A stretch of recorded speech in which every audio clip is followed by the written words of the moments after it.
बहुत अच्छे ताल्लुकात हैं इंडिया से, तो क्या ये इस्लामिक कंट्री जो है ये वाकई क्या इस्लामिक कंट्री नहीं है?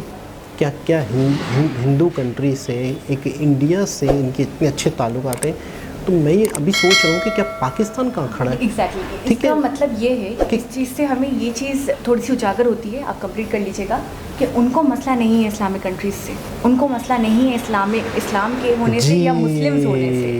अगर उनको मसला इस्लाम और मुस्लिम से होता या मुसलमान से होता तो उनकी दूसरों से भी। अस्सलामुअलैकुम, नमस्ते, सत श्री अकाल, कैसे हैं आप लोग? उम्मीद करती हूँ ठीक होंगे, खुश होंगे। मैं हूँ हज़ीका अली और मेरे साथ हैं तारिक नियाज़ी। अस्सलाम वालेकुम, नमस्ते, सत श्री अकाल। उम्मीद करता हूँ ठीक होंगे, खुश होंगे। दोस्तों जहाँ रहें खुश रहें, माँ बाप का ख्याल करें, क्योंकि माँ बाप पे तो सभी कुछ है। आज की हमारी वीडियो है, आज की हमारी वीडियो है डॉक्टर एस डी शंकर से रिलेटेड। सो स्टार्ट करते हैं अपनी वीडियो को, लेट्स स्टार्ट। Okay guys, तो वीडियो का टाइटल है I am not an aggressive foreign minister says S D Shankar during Egypt foreigner.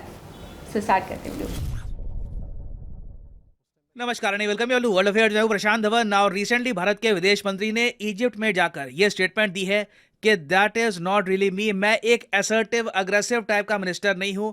मैं भारत का जो पॉइंट है ये दुनिया के सामने रखता हूं, और इसके साथ साथ हमारी ये भी कोशिश होती है कि कंट्रीज को ये बात समझ में आए कि भारत जो स्टेप्स ले रहा है इसके रीजन क्या है। इसके अलावा भी इन्होंने बहुत सी इंपॉर्टेंट बातें बोली है भारत की विदेश नीति को लेकर और इनकी अप्रोच को लेकर। और ये सब स्टेटमेंट्स दी कहां पर गई है? ये सब स्टेटमेंट इन्होंने दी है इजिप्ट में। इजिप्ट आपको पता होगा भारत के लिए एक बहुत ही इंपॉर्टेंट कंट्री है। जयशंकर साहब अपने टेन्योर में पहली बार जा रहे हैं इजिप्ट, और इजिप्ट में इनका बहुत ही भव्य वेलकम हुआ।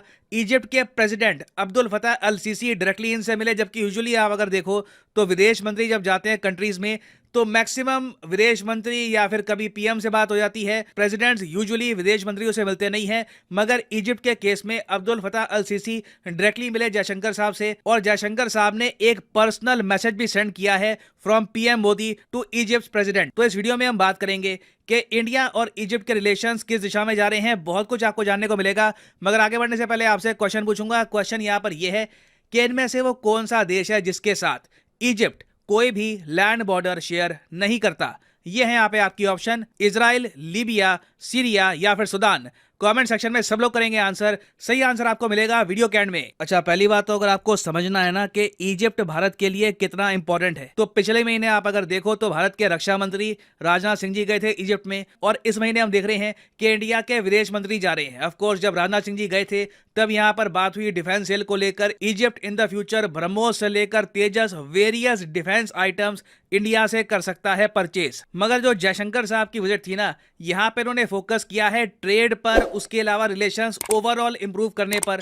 और एक यहाँ पे बहुत ही एक इंटरेस्टिंग डिस्कशन ये हुआ कि इंडिया इजिप्ट का जो ट्रेड है ना अपने ऑल टाइम हाईएस्ट पॉइंट पे पहुंच चुका है। आपको जान के हैरानी होगी, ये कोविड के बाद जो ये इंटरनेशनली ये जो वॉर वगैरह चल रही हैं, इस सब के बीच भी भारत इजिप्ट का ट्रेड ये 7.2 बिलियन डॉलर्स के आसपास जा चुका है। It is the all time highest. मगर जब इजिप्ट के जो प्रेसिडेंट है ये मिले डॉक्टर जयशंकर से, इन्होंने ये कहा कि ये काफी नहीं है। 7 बिलियन डॉलर्स का जो ट्रेड है ना ये अभी भी मुझको कम लग रहा है। मेरे हिसाब से आराम से जो ट्रेड है ये और कई गुना ज्यादा हम बढ़ा सकते हैं। अब ये इनका जो कहने का एक रीजन भी है बहुत ही इंपॉर्टेंट, कि इजिप्ट और चाइना का आप अगर ट्रेड देखोगे तो 2020 में ही ये 14.5 बिलियन डॉलर्स के आसपास झूल रहा था। आज भी आप अगर देखो तो इसके आसपास ही है। तो जितना ट्रेड इजिप्ट करता है इंडिया के साथ उससे डबल करता है चाइना के साथ। तो नीड देखिए बिल्कुल ये है कि इंडिया इजिप्ट का ट्रेड हम एटलीस्ट 10 बिलियन डॉलर्स के आसपास लेके जाएं, और ये बहुत हद तक पॉसिबल भी है। और जो ये ट्रेड बढ़ाने की कोशिश है इसमें बहुत ही एक इंपॉर्टेंट क्रिटिकल रोल प्ले कर सकता है गेहूं। इजिप्ट एक ऐसा देश है जिसको कॉन्स्टेंटली व्हीट की सप्लाई चाहिए, और जयशंकर साहब ने इजिप्ट में जाकर यह कहा है कि भारत के साथ आप एक लॉन्ग टर्म पार्टनरशिप करते हो फूड सिक्योरिटी को लेकर, तो भारत एक ऐसा देश है जहां पे आपको रिस्क नहीं मिलेगा। नहीं तो यूक्रेन रशिया इनका कुछ पता नहीं है। अगले हफ्ते अगर मान लो न्यूज़ आती है कि यूक्रेन रशिया के बीच में समझौता हो गया, कोई बड़ी बात नहीं है कि 2-3 साल बाद रशिया फिर से आक्रमण कर दे यूक्रेन पर। मगर इंडिया एक ऐसा देश है जिसके साथ अगर Egypt proper long term relations बनाता है तो लगातार हम लोग गेहूं एक्सपोर्ट करते रहेंगे इजिप्ट को। ना ये तो बात हो गई जी ट्रेड की। ट्रेड के अलावा ना इंडिया ने एक बहुत ही इंपॉर्टेंट मूव यहां पर चला है। आपको पता होगा कि G20 का जो समिट है 2023 का, ये होस्ट करेगा भारत, और क्या इजिप्ट G20 का मेंबर कंट्री है? तो इसका आंसर है नहीं, इजिप्ट G20 का मेंबर कंट्री नहीं है। और ज़्यादातर आप देखोगे G20 समिट्स में इजिप्ट को इनवाइट नहीं किया जाता, क्योंकि इजिप्ट में जो अभी प्रेसिडेंट हैं, इन्होंने मीडिया पे काफ़ी प्रतिबंध लगा रखी हैं, तो इसलिए कंट्री ज़्यादातर इनको इग्नोर करती है। मगर इंडिया ने इजिप्ट को as a special guest invite किया है G20 समिट में, और इजिप्ट ने यह बात बहुत अप्रिशिएट करी है कि जब इंटरनेशनल स्टेज इंडिया के हाथ में आया तो इंडिया ने इजिप्ट को इनवाइट किया है, ताकि इजिप्ट भी बाकी कंट्रीज के लीडर्स के साथ बातचीत कर पाए, अपने रिलेशंस और एक्सपैंड कर पाए। अब इस सब के बियॉन्ड आप अगर देखो तो जयशंकर साहब इजिप्ट में थे, तो इजिप्ट के मीडिया ने इनसे सवाल पूछा कि जी आपकी एक इमेज बनी हुई है कि आप बड़े आउटस्पोकन हो, बड़े असर्टिव हो, यह आपने खूब देखा होगा।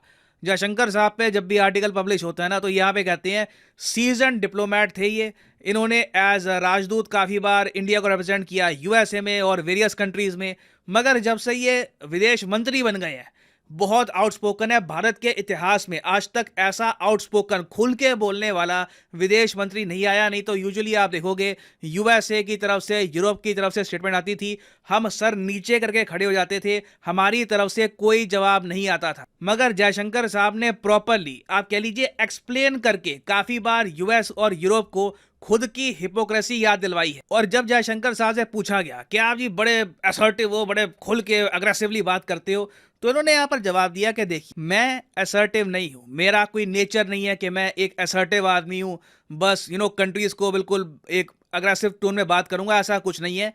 मेन पॉइंट यहाँ पर यह है कि एज ए कंट्री हमारी पोजीशन दुनिया के सामने क्लियर होनी चाहिए, हमारे जो इंटरेस्ट्स हैं ये दुनिया के सामने क्रिस्टल क्लियर होने चाहिए।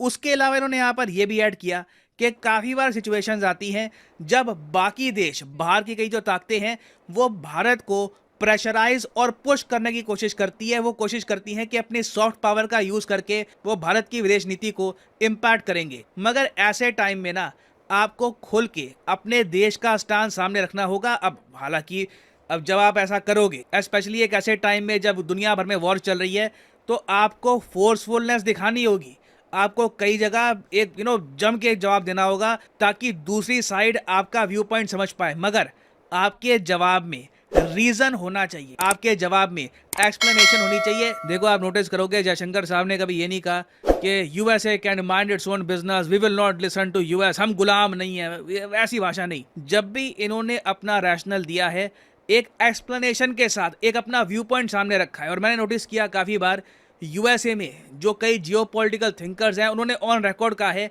कि ठीक है हम एक बार को इंडिया की पोजीशन कुछ हद तक समझ सकते हैं, एटलीस्ट इंडिया ने फ्रैंकली ओपनली अपनी बात दुनिया के सामने रख दी। तो इसी बात पर फोकस करते हुए उन्होंने ये कहा है कि ये काफ़ी बार मुझे करना पड़ता है, मगर इसका मतलब ये नहीं है कि मैं नेगोशिएशंस में भी या फिर पर्सनल कुछ बातचीत हो रही है किसी मिनिस्टर के साथ, वहाँ पर भी बहुत ही एक असर्टिव अग्रेसिव तरीके से बात कर रहा हूँ। ज़्यादातर मेरी कोशिश होती है कि हारमोनियस तरीके से दोनों पार्टीज एक दूसरे के इंटरेस्ट समझ पाएँ और दोनों मिलके काम करें। और ये स्टेटमेंट भारत के बाहर देना बहुत ही ज़्यादा इंपॉर्टेंट है, क्योंकि देखिए वेस्टर्न मीडिया ना यूजुअली क्या करता है कि बाहर के कंट्रीज़ के जो नेता हैं उनकी एक इमेज बना देता है।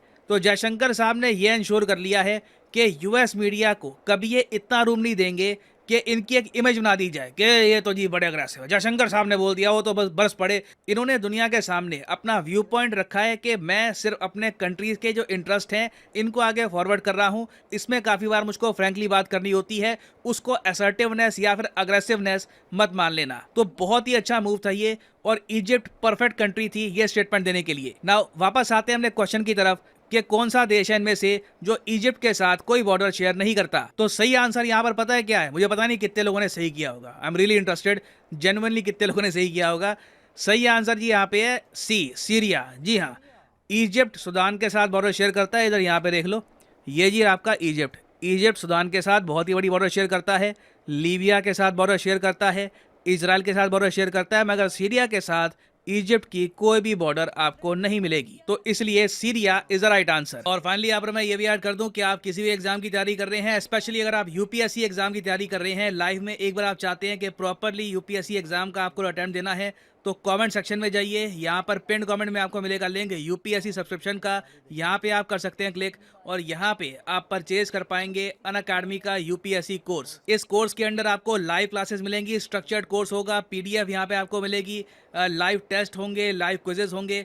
और अगर आपके पास अभी टाइम है, आप कॉलेज स्टूडेंट हैं, आपके पास अभी 2-3 साल का टाइम है आराम से अटेम्प्ट करना यूपीएससी एग्जाम कुछ सालों बाद, तो जो 36 महीने का कोर्स है ये आप कर सकते हैं परचेज। मगर जो प्राइस यहाँ पर लिखा है करीब 2996 रुपीज़ पर मंथ, ये पे मत कर देना। सिंपली यहाँ पे कोड यूज करो PD10 और प्राइसेस गिरना यहाँ पर स्टार्ट हो जाएंगे। The prices will just start following, so use the code PD10 and save money. सो इसी नोट के साथ ये है वीडियो का अंत। Thank you for listening and as always God bless you all. जी जनाब। बहुत बढ़िया। अच्छा, ये जब बहुत ज़्यादा ये न्यूज़ हो रही थी, इनके हवाले से बहुत ज़्यादा चर्चाएं चल रही थी कि आज ये कह दिया इन्होंने, कल ये कह दिया, मुझे लग रहा था ये होने वाला। हाँ, क्योंकि आप माशाल्लाह से हाँ, बहुत मैंने दूर फाल खोली थी। तो खैर एडमिशन करके। खैर 12 लीग उसका भी इन्होंने जवाब दे दिया, क्लियर कह दिया। और अक्सर ये प्रशांत धवन जी भी क्लियर बता रहे हैं कि आपने देखा जब भी एक मरतबा बात हुई थी तो उन्होंने ये कहा था कि हमें भी पता है कि आपके देश में क्या चल रहा है या आपके यहाँ क्या प्रॉब्लम है। आप जब यूरोपीय कंट्रियों के साथ ये प्रॉब्लम होती है तो वहाँ पे रूल्स कुछ और होते हैं, जब एशियाई कंट्रियों की बात आती है तो आपके रूल्स कुछ और हो जाते हैं। तो हमें पता है वहाँ क्या चल रहा है, मतलब वो लॉजिक के साथ, दलाइल के साथ क्लियर होकर बात करते हैं ताकि अगला बंदा ये ना कहे कि, और ये भी उन्होंने बाकायदा मिसालें भी दी कि कड़क जवाब होते हैं ना कि आप हमारे मामले में मत बोले, आप कौन होते हैं, हम नहीं। तो उन्होंने प्रॉपर बड़े प्यार से तरीके से, लेकिन इनकी सबसे अच्छी बात है कि जवाब देते हैं, बात करते हैं, क्योंकि इन्हें नॉलेज है, क्योंकि इन्हें समझ है, इन्होंने पूरी दुनिया की सैर की, सफ़र किए, बहुत जगहों पे ये एज ए जॉब की इन्होंने, तो इन्हें ये मामलात में बहुत कंट्रोल है। अच्छा, जिन्हें एक्सपीरियंस हो, जिन्हें सारी नॉलेज हो, जिन्हें पता हो, तो ही वो शख्स मेरे ख्याल में जवाब दे सकता है। इजिप्ट इनके लिए बहुत परफेक्ट प्लेस था ये बात रखने के लिए। और मुझे ऐसा लगता है कि ये सुनने को मिलने वाला था, मुझे फील हो रहा था, क्योंकि जिस तरीके से बेबाकी के साथ ये अपना पक्ष रख रहे थे, इंडिया की इमेज को एक तरीके से उजागर कर रहे थे, इस तरीके से किसी और ने पहले कभी नहीं की। अगर ये रुझान चल रहा आता, ये रविश आती रहती पिछले वक्तों में भी और अभी भी, तो उन कंट्रीज़ को, यूरोपियन कंट्रीज़ को इतना फ़र्क नहीं पड़ता। लेकिन अभी फ़र्क इसलिए पड़ रहा है, अब उनके सीने पे सांप इसलिए ज़्यादा लौट रहे हैं क्योंकि वो इनको आईना दिखाते हैं। जब वो ये कहते हैं कि इंडिया के मामला ये सही नहीं है, ये सही नहीं है, ह्यूमन राइट्स की बात उठाते हैं, तो वो भी कहते हैं कि हमें भी पता है आपके यहाँ क्या चल रहा है। यानी कि उनकी जो हिपोक्रेसी है ना, उसको खोल कर रख दिया, उसको बिल्कुल, वो जो मुनाफकत से काम लेते हैं, मैं स्लैंग लैंग्वेज यूज़ नहीं करना चाहती, लेकिन वो थोड़े से दोगले हैं। मैंने जहाँ तक उनको समझा यूरोपियन कंट्रीज़ को, वो दोगले हैं। वो पल में तोला, पल में माशा, पल में हमारी तरफ है, पल में उनकी तरफ है, पल में किसी और की तरफ है, तो उनका कोई भरोसा नहीं है। वो कभी किसी चीज़ की हक में बात करते हैं, कभी किसी उसी चीज़ के अपोस्ट में खड़े हो जाते हैं। वो अपने एडवांटेजेस को, अपने बेनिफिट्स को मद्देनज़र रखकर कोई भी स्टेटमेंट कहते हैं, कोई भी बात करते हैं। तो इनको अग्रेसिव कहा, इनको असर्टिव कहा। अग्रेसिव जब भी मैंने इनके कोई भी स्टेटमेंट देखे हैं, जैसे कि प्रशांत धवन जी ने कहा कि मैं अक्सर देखता हूँ, अक्सर नोटिस करता हूँ, इनके स्टेटमेंट्स ऐसे नहीं होते जो कंट्रोवर्शियल हो, ऐसे नहीं होते कि सामने वाले को बिल्कुल औकात दिखा दी जाए कि जो गुलामी वाली बात कही है, आप भी अक्लमंद हैं, हम भी अक्लमंद हैं, पता है किस तरफ इशारा किया गया है, तो साफ साफ नहीं कहते ये, बदतमीजी पे नहीं उतर आते। अग्रेसिव होना, गजबनाक होना अलग बात होती है। वो अपना पक्ष रखते हैं, जैसे कि क्रूड ऑयल की बात हुई तो उन्होंने बाकायदा कोई बदतमीज़ी नहीं करी, कोई बहुत सख्त अल्फाज यूज़ करते हुए ऐसा नहीं कहा कि ये आपका मसला नहीं है, ये आपका बिजनेस नहीं है, हम अपने मामला देख लेते हैं, आप अपने घर में अपने मामला देखो। एक तरीके से इंसान बोल सकता है, और वो बोल सकते थे, लेकिन उनका राइट था। लेकिन उन्होंने क्या कहा? उन्होंने कहा हमने जो भी किया अपनी आवाम के लिए किया, जो हमारी आवाम के लिए बेनिफिशियल था, जो हमारी आवाम के लिए करामत और फ़ायदेमंद था, और हर कंट्री को चाहिए कि वो वही करे जो उसकी जनता और उसके मुल्क के लिए अच्छा है। हमारी आपसे कोई दुश्मनी नहीं, हमारी आपसे कोई दुश्मनी। अच्छा, इस चीज़ को अगर वो गलत तरीके से बोलते, इसको गलत तरीके से वो लेते, या दूसरे अल्फाज यूज़ करते हैं, इनका मकसद समझा भी। और काफ़ी बार हमने देखा, कई आर्टिकल्स छपे कि हम इंडिया की सिचुएशन को समझते हैं, हम इंडिया पे नरमी बरतने को तैयार हैं, क्योंकि हमें पता है कि इंडिया की स्थिति क्या है। इंडिया अपने पक्ष को रख रहा है तरीके से, और हम समझ भी रहे हैं उसको। तो समझ रहे हैं तो इसका मतलब समझाने वाला जो है वो बेहतरीन है। बिल्कुल, और समझाने वाले की नॉलेज है, समझाने वाले का एक्सपीरियंस है, तभी वो इतनी बड़ी बात कर सकेंगे। वो डायरेक्ट आपके मुंह पे आके खड़ा नहीं होता, वो आपसे बदतमीजी नहीं करता। अग्रेसिव कहना तो गलत है ना, गजबनाक होना, फ्यूरियस होना अलग बात है। अच्छा, मिस्र की एक अपनी तहजीब है, मिस्र की बहुत बड़ी सकाफत है, मिस्र के अंदर टेररिज्म बहुत है। मिस्र एक बहुत ही हिस्टोरिकल इस्लामिक कंट्री है। अच्छा, यूएई एक बहुत ही मतलब एक इस्लामिक कंट्री, बहुत ही ज़्यादा पुराना, सऊदी अरब है, ये सब है। तो एक चीज़ और थोड़ी सी सोच रहा हूँ मैं कि जितने भी इस्लामिक कंट्री हैं बहुत अच्छे ताल्लुकात हैं इंडिया से, तो क्या ये इस्लामिक कंट्री जो है ये वाकई क्या इस्लामिक कंट्री नहीं है? क्या हिंदू कंट्री से, एक इंडिया से इनके इतने अच्छे ताल्लुकात हैं? तो मैं ये अभी सोच रहा हूँ कि क्या पाकिस्तान कहाँ खड़ा है? एग्जैक्टली इसका मतलब ये है कि इस चीज़ से हमें ये चीज़ थोड़ी सी उजागर होती है, आप कंप्लीट कर लीजिएगा, कि उनको मसला नहीं है इस्लामिक कंट्रीज से, उनको मसला नहीं है इस्लाम के होने से या मुस्लिम्स होने से। अगर उनको मसला इस्लाम और मुस्लिम से होता या मुसलमान से होता तो उनकी दूसरों से भी तो नहीं बनती ना, वो तो उनके भी अपोस्ट खड़े होते। उनसे कैसे हाथ मिला रहे हैं, उनसे कैसे मुआहदे हो रहे हैं, उनसे कैसे डील्स फाइनल्स हो रही हैं। अच्छा, बांग्लादेश है, बांग्लादेश के साथ इंडिया के बहुत अच्छे ताल्लुकात हैं। तो मैं ये सोच रहा हूँ कि मतलब सारे, अच्छा ठीक है, इश्यूज़ हैं, मैं कहता हूँ 50 साल 100 साल 500 साल तक इशू रहे हैं अगर इशू हैं तो, लेकिन उन इशू को लेके हमारे आवाम के साथ जो मतलब है कि बेनिफिट्स हैं या जो आवाम की जो परेशानियां हैं, कम से कम उनका तो ख्याल करें आवाम, हमारे इदारे जो हैं, हमारे जो पॉलिटिशियन हैं, कि यार जो चीज़ से बेनिफिट हो रहा है मुल्क को, जिससे मुल्क तरक्की। अच्छा ठीक है, मसले अपनी जगह पड़े हुए हैं, मुल्क भी अपनी जगह पड़ा हुआ है। अगर इंडिया को थोड़ी देर के लिए हटा भी दें, और भी दुनिया की कंट्री हैं, सबके साथ लेन देन हो, सबके साथ हम उनके साथ मिल के अपने मुल्क में चीज़ें बनाएं, अब अपने मुल्क से चीज़ें दूसरी कंट्रीज़ में एक्सपोर्ट करें, उनके आइडियाज़ हमारे कंट्रीज़ में आए। करीब अगर कोई देश है, वहाँ कोई चीज़ बन रही है, हमारे यहाँ पे अगर लोगों को उसकी ज़रूरत है, 1 रुपये की चीज़ मिल रही है, हमारे लोगों को 10 रुपये की क्यों मिले? अच्छा, लोग महंगाई की वजह से जो पिस रहे हैं, लोग खुदकुशियाँ कर रहे हैं, और मतलब नौकरी नहीं है, रोज़गार नहीं है, बहुत बड़े हालात हैं। अगर किसी देश के साथ ताल्लुकात अच्छे बनाने में आवाम का फ़ायदा है तो इसमें क्यों नहीं बनाए? अच्छा, दूसरी बात ये, इजिप्ट के साथ गंदम का एक मुआहदा लेन देन हुआ है, और जिसमें दिखाई दे रहा है बहुत फ़ायदा। अच्छा, इन्होंने बहुत सस्ते दामों देने का गंदम कहा, और दूसरा इन्होंने ये भी कहा कि रिस्क बहुत कम हो जाएगा आपका, सही, अगर आप हमसे ट्रेड करते हो तो।